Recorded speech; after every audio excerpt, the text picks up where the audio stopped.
And what I found very fascinating about the Artemis II mission is that they have gone away from the triple redundancy system. And there are other systems of fault tolerance, which will take, like, if you have triple redundancies, and it won't like just read one or the other, it'll do a consensus across them to say, what's everyone agree on? Do you all think we ought to do this? And it's not doing that either. It's basically a silent failure mode that allows for failure, but uses I don't want to say a stacked rank, but a prioritized list of ground truth. So you have, instead of 3 fault, mirrors, you have 4 computers, each of those with 2 subsystems that sort of keep an eye on each other, and then a further system that keeps an eye on what they're doing.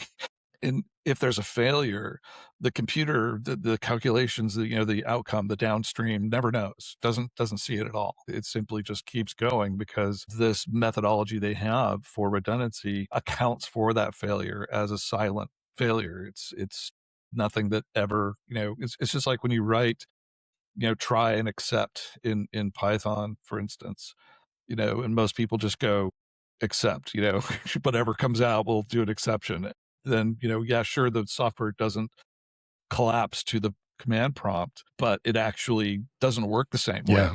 Because it didn't know what to do with that. It's like, crap, what was this? Traceback, I don't know. Right, and then that's a human having to do that. These systems they built for Artemis are basically saying, we're not accepting try and accepts.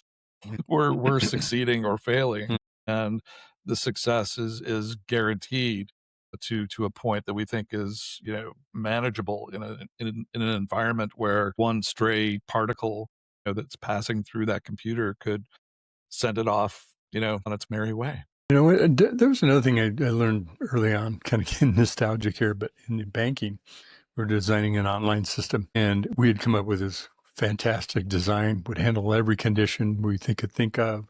Here's how it all worked. Put it up on the board, in a review of it, and there was consensus like, oh my God, that is so complex, we could never implement that. And one of the wise ones, one of the people that have been around for a while, is take the opposite approach. Don't design for the exceptions.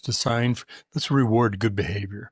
The green path, the good path through this. And that's what we optimize for, because those are the transactions we want to flow through like lightning speed as fast as we can.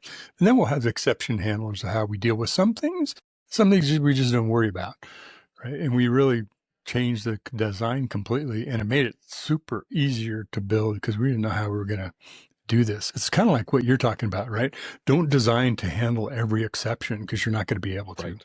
It just no, won't. how could you know? This failure is going to happen. Yep. Just plan for success is what we're saying. Yeah. Well, we'll have to do success. We'll have to do a failure is not an option session, because I think that's a terrible term for a lot of good reasons. But I'll share that with everybody at another time. So failure is required. That sounds like a great topic. Yeah, yes. it really yes. is.